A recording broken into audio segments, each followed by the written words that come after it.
Emma Lenny Benye Unile Loko. Esiku Dede Asiko yi. Hello everyone, it's Adirunke again. I hope your day is going well. Today, I'd like to talk about the word Adura. Adura.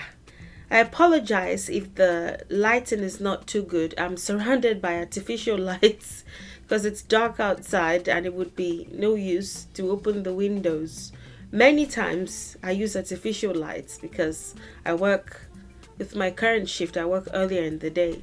So I just feel like it may not be too bright. So I beg your pardon in advance. I don't know what it would look like yet, but I apologize for that. I don't know what Adura is, but I know that it's not a Yoruba word, which is the point of this video. The word Adura is not a Yoruba word. It's often used in the context of prayer. But it's not a Yoruba word. We don't know what it really is. I know how it came to become Adura, but I don't know what the original word really means in and of itself, because I don't speak any Arabic. So the word came from the Arabic word, the word comes from the Arabic word Adua. Adua. I suppose that's how you say it in Arabic. Adua. And when it became Hausanized, that is when, I don't know if it was before the old Usman Danfodio radical Islamization saga, or when he came to Hausa land, and when he arrived there, I don't know when, but it became Adua when it became Hausanized. I can't tell you the exact year. I would have to study a lot of Hausa texts to be able to decipher, like, okay, at what point did it become rampant, or where can I find it, and I don't know too much about that. So I can tell you that Adua became Adua. And when it became Yorubanized, I feel like it may have been Adua as well. It would be this, but pronounced in like a Yoruba version. So you would still write it like this, excluding the ri, this letter, excluding this ri. But then soon after, we started to say Adura. So Adura becoming the most popular word for prayer has its roots in, this, I would say, Islamization mainly, and migration. Like I said, there was like a mini colonization even before the British colonization, and they would have gone far, so to say, it would have become a full-blown colonization, it seems, if it was allowed to last longer, especially in the West. But it seems like the other colonizers came and they did their own in more extreme proportions, and so they took over. So anyway, that's how the word came to be. I was very interested. I find that doing research for my videos opens my mind to different things, and many times I just get distracted. It's not too great when I get distracted. But I didn't think this one was a distraction at all. I was trying to figure out before Adua, because I was looking into pre-colonial spirituality, pre-Usman Danfodio spirituality in Hausa land, because I know that they have their own indigenous, or you could say native, ways of life that are peaceful, to some degree, but I didn't really know too much. And I just could not find the word. I just could not find the native indigenous Hausa word for prayer. And I just thought that is like really weird. Maybe the word has nothing to do with prayer, but they must have a word like that they use to express prayer. But I just could not find it, despite the fact that I searched extensively. So it was just surprising to me. I can't tell you what I know that even Adura in Hausa language is not native. I can't tell you what the native one is. So I suppose it's an all-round, consequence of this forcing a set of people just deciding that they want to enforce something, another sets of people with force. I suppose that's why it's enforced. So yeah, again, as I did more research, I found Bori, and I didn't even know it was this rich. So I'm just going to read a bit. I'm going to put the links in the bio, some things that I found interesting for you to also go over. I know that there are not a lot of people with Hausa ancestry amongst African Americans, like the ones that descended from enslaved people. So it seems to be like a lot more Yoruba, many times when you hear like DNA results and all that. So, but in case there's somebody watching that has that, you don't even have to be African American. You can be from anywhere who would like to know more about the native Hausa spirituality. There are some resources here and there that you can read, I suppose, that you can consume. So I'm just going to read a part of this so that you would be encouraged, I guess, to read more. And it is: Bori is a Hausa noun meaning the spiritual force that resides in physical things, and is related to the word for local distilled alcohol as well as the practice of medicine. The Bori religion is both an institution to control these forces and the performance of adorcism, as opposed to exorcism rituals, dance, and music, by which these spirits are controlled and by which illnesses are healed. An aspect of the traditional Maguzawa Hausa people's religious traditions, Bori became a state religion led by ruling class priestesses among some of the late pre-colonial Hausa kingdoms. When Islam started making inroads into Hausa land in the 14th century, certain aspects of the religion, such as idol worship, were driven underground. The cults of Sumbubra in the then Sultanate of Kano and many other similar Bori cults were suppressed, but Bori survived in spirit possession cults by integrating some aspects of Islam.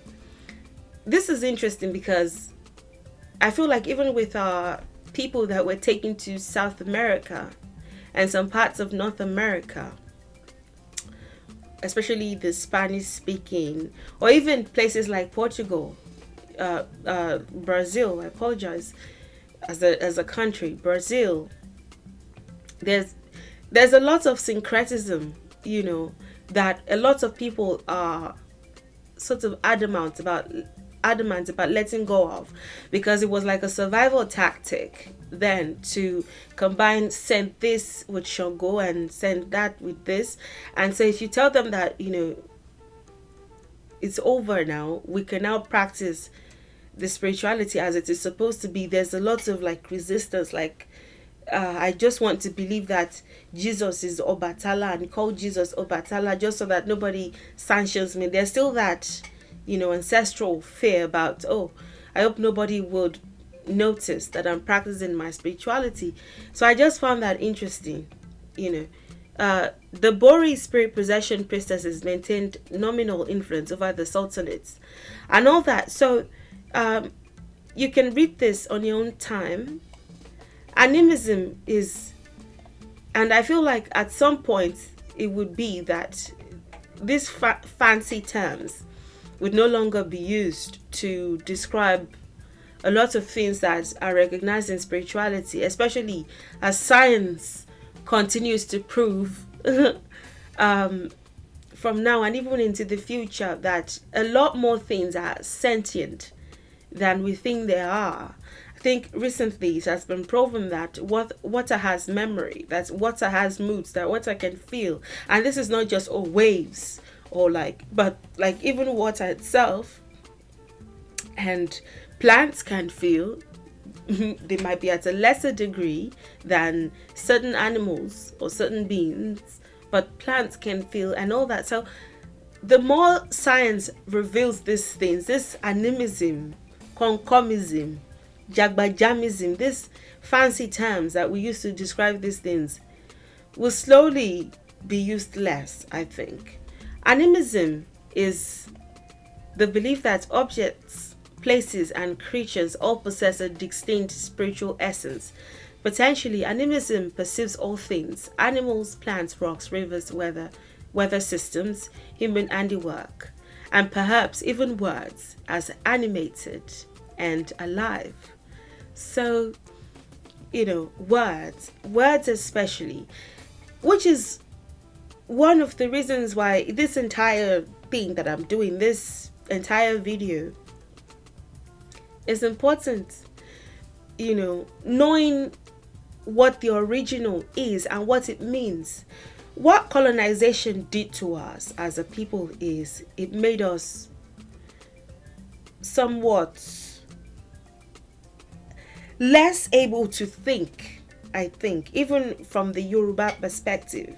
When you approach a set of people and you tell them, this is a cat, and you take a cat, or this is a cat, this is a this, and they say, oh, we call it, okay, let's say, what can I use as an example? Let's use the cat example. This is a cat. And then you say, ologbo la wa man pe. Ologbo la man pe. Ologini. We call it ologini. We call this being, this animal, ologini or ologbo. But then they tell you, no, it's cat. It's cat. If you want to be accepted in the general elite or less savage, for lack of a better expression, world, you have to learn how to speak this language, learn how to say cat and dog and my name is learn how to speak this language. It makes you unable to think because you don't even bother to say, and this is the problem of colonization and the enforcement of things. You don't bother to say, why is this thing called cat? Okay, this is the being. What about this being is so cat that I'm calling it that? What is cat? Instead, you would be like, okay, cat, A for apple, B for, and then you would cram, and it would just be this same pattern, generation after generation. You're training yourselves to do the exact same things and expecting some kind of development. So it made us less able to think, and all that. There's a lot that can be said. I'm referring to the Hausa. I've referred to the Hausa experience. I've referred to a bit of the Yoruba experience as well. There's just been adverse effects with this, but yeah, I don't want to go too much into the Hausa discourse. I will put the links in the description like I promised. There are some interesting links here that I know that a lot of Nigerians may not even know. You think of Hausa people, you think of Islam, but they have their own reach. They've had adverse effects on their cultures as well as a result of colonization, and I found this article very interesting. There are a lot of articles like that on ResearchGate and JSTOR and all that about Hausa spirituality. I know that for, I know that not everybody would be interested, but particularly for those who have that ancestry and are not too dogmatic, I believe this, I believe, therefore it is so. That is the stupidity that a lot of people just run on. I believe that this is it, therefore it is so, but it's not always the case. So yeah, I will put the links in the description as promised. So, I can't really tell you what the original word was, like I said, but Al-Adua became Adua, and then it became Adura. Now, there's something extremely dangerous about the word Adura. Yoruba people are better off leaving the word as Adua than saying Adura, Adura, Adura, as they often say. I found it interesting also that even churches say Adura, everybody, because somehow it has been adopted as the traditional word for prayer when it is not. It is in fact Arabic, and that is the you could say the argument that people who insist that we descended from the Middle East, that is the argument that they put forward. Some of our people migrated to the Middle East back in the day, millenniums ago. Some of them came to present day Nigeria, but some people they just want this narrative, this comfortable narrative. It's because of these borrowed words that a lot of people insist that, but there are words that existed before these, and these came to be in the 11th, 12th, 13th, 14th, 15th centuries. That has nothing to do with us. You can't go that far and say, oh, I'm pretty sure that this is the history of these people, But anyway, the reason why this is dangerous to use, and we're better off just saying, if we are insisting to use the word, we're better off saying Adua than Adura, is when you Yorubanize it, it sounds, again, this is the effect of when you, I like to use the pencil and sharpener illustration. When you take the sharpener and this pencil and you sharpen this, and the sharpener will tell the pencil, oh, you're looking much sharper, much brighter, looking more fit than what you look like when you weren't sharpened, and then the sharpener goes in, and this continues to work on this. What happens is this gets smaller. It gets smaller and this gets fuller. So that's the myth, that the more you are sharpened, the more you dig your head in and you think less, the more acceptable you are, the more elite you are, the more educated you are. Despite the education, there are certain words that we use that we don't even think about. And in all faiths, maybe not all, but all, even the major ones, I think, words and the powers that they hold are not underestimated. Even the Bible says, in the beginning was the Word, and the Word was with God, and the Word was God. It's almost like the Bible was specifically saying that word,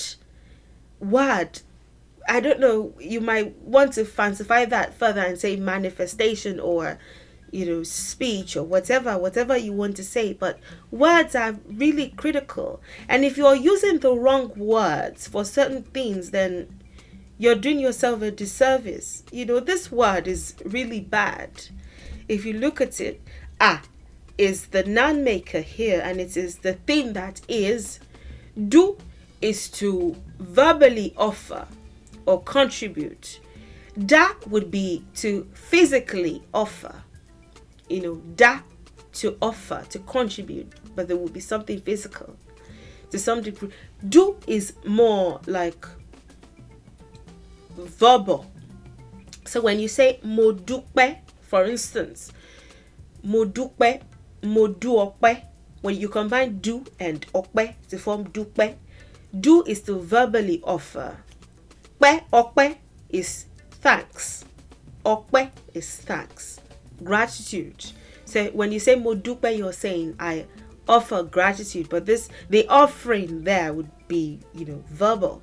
So that is what do is. Ra is to rot or decompose or decay. That is ra. To rot, to decompose, to decay. Adura is the thing that is verbally offered and rots. The thing that is verbally offered and decomposes. That is why it said, you're better off leaving it as what it originally was, Aladua or Adua, than Yorubanizing it. Because when you Yorubanize it and you're saying this, you have to really think about what you're saying. We don't think about what we're saying. What Bible passage was it? Because I know that there are lots of Christians who watch my videos. My people suffer for lack of knowledge. I feel like even the Bible, if we really read the Bible, even as Yoruba people, as the ones that are practicing Christianity, if you're really reading, there are lots of interesting things there. Interesting things. The way that words are, it's like our brains have been made shorter, made more stupid. Look at and this is a tangent. Look at and I was discussing it with somebody recently. Look at the peace be still situation in the Bible, where I think I've said it in one of my past videos before, where Jesus spoke with water. Imagine how beautiful that is, that this person spoke with water. This, spiritual being spoke with water and water responded. There's a communication there.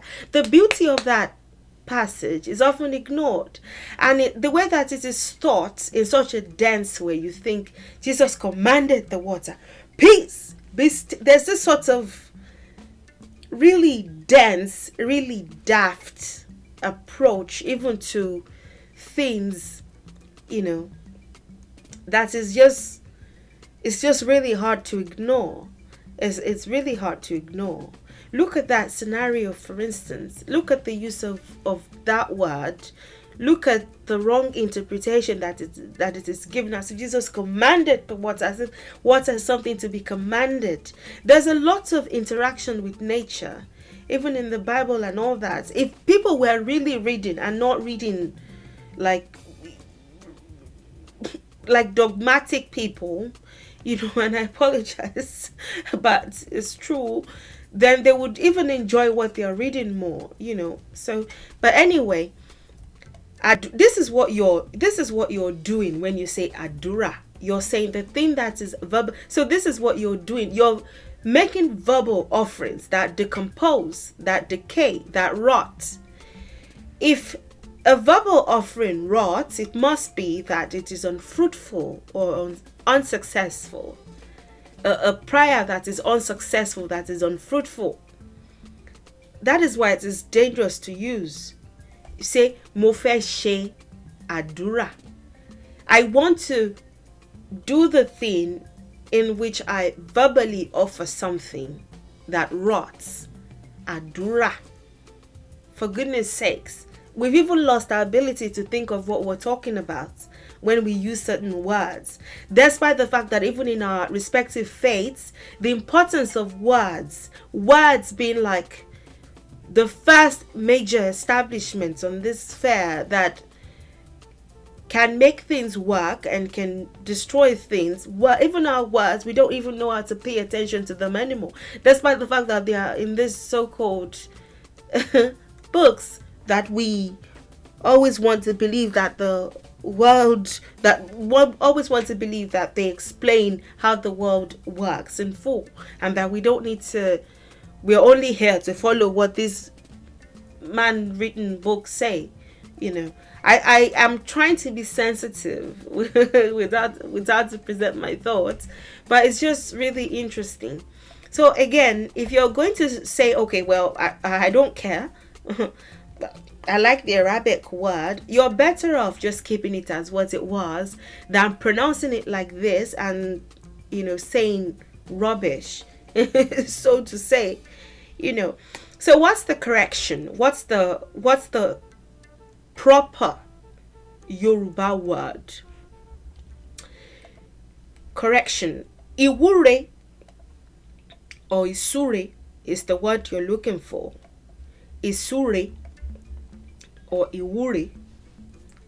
Iwure or isure. Now, I'm going to talk about the intonation thing soon, but I just want to start by saying even these words are not prayer, and it would be my next video. I'm going to explain in detail the fact that even these words do not mean this. This is not quite this. What we do is not in its original Yoruba form, the way that our ancestors thought. What we do is not even prayer. The proper word for that, what you could say, what that thing is called, would be iwure or isure, but prayer just doesn't do justice to it. And I'm going to do like a detailed breakdown, of what we think prayer, for lack of a better English translation, is, about what we think it is. I'm going to express that a little bit. I just don't want to do it here so that I don't make it a hour-long video. If you look at my recent videos, you may notice that I've been avoiding making videos that are past 25 minutes or like 30 minutes. I know that this one may be longer, but I've been avoiding the longer videos. I'll do that separately. There are other words that you may hear in relation to prayer. The verbs are okay.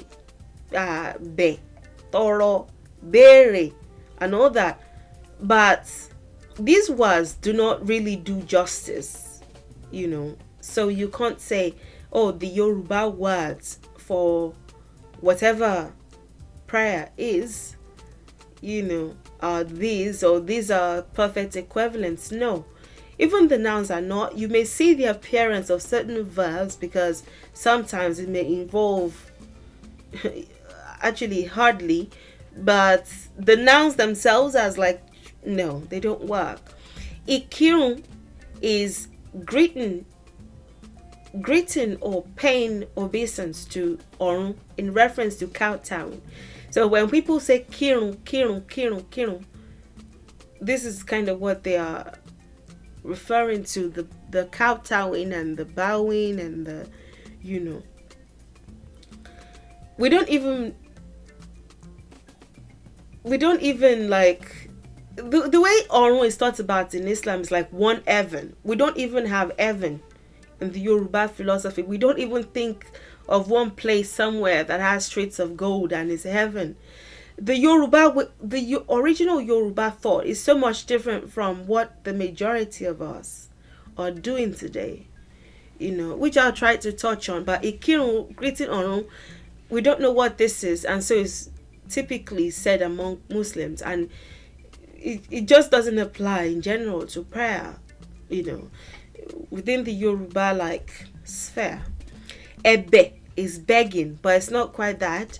Itoro is borrowing or like begging or petitioning or requesting.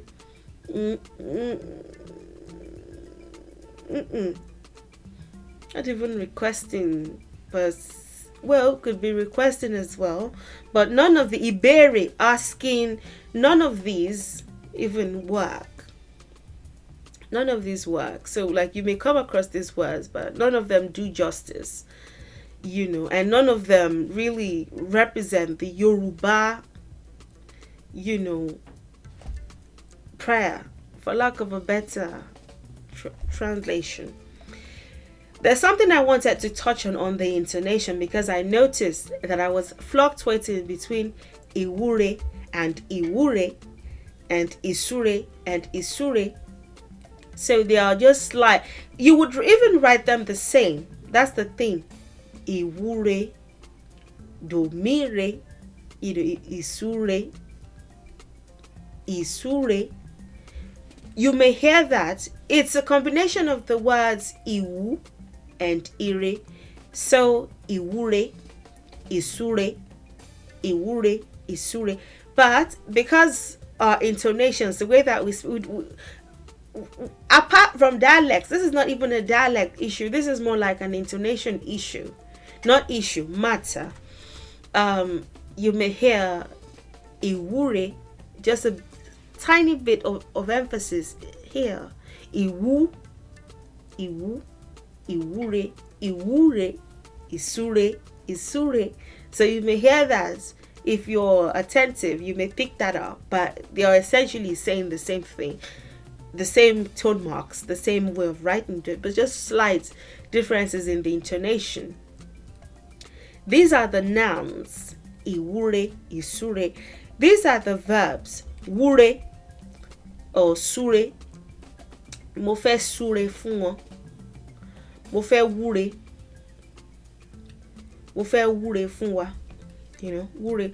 But then there's also the intonation thing where you may hear mo fẹ́ wúre fún wa. Mo fẹ́ súre fún wa.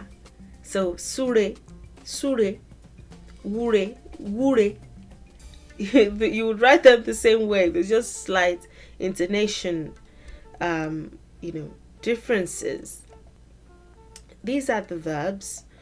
Again, it's a combination of the words wu and ire. This one is a combination of su and ire. I prayed. What would you say? Would you say Moshe Adura? I did the process of saying something verbally that rots. Is that what you would say? Or you would say Mowure or Mosure? What would you say? You can stick with whatever you find comfortable, but do it with the awareness that you really know what you're doing.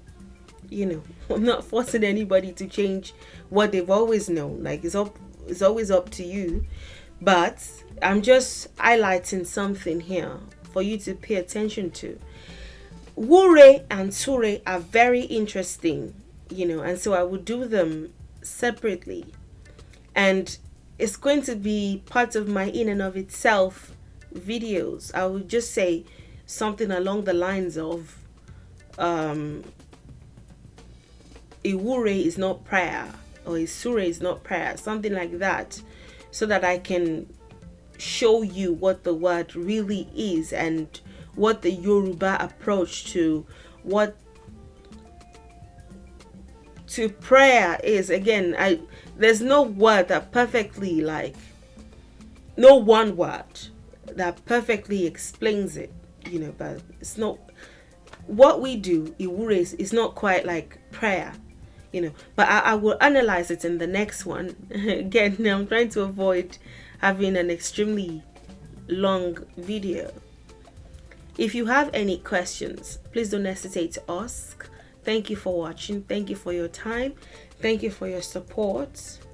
Thank you for everything. And if you like this video, please like, because it helps more people to see it. I suppose that's the major contribution. It's not that I get paid by likes or anything, but it helps many people, at least more people see, if not many people, And I'll see you in the next one on Iwure and Isure. Enjoy the rest of your day, and bye for now.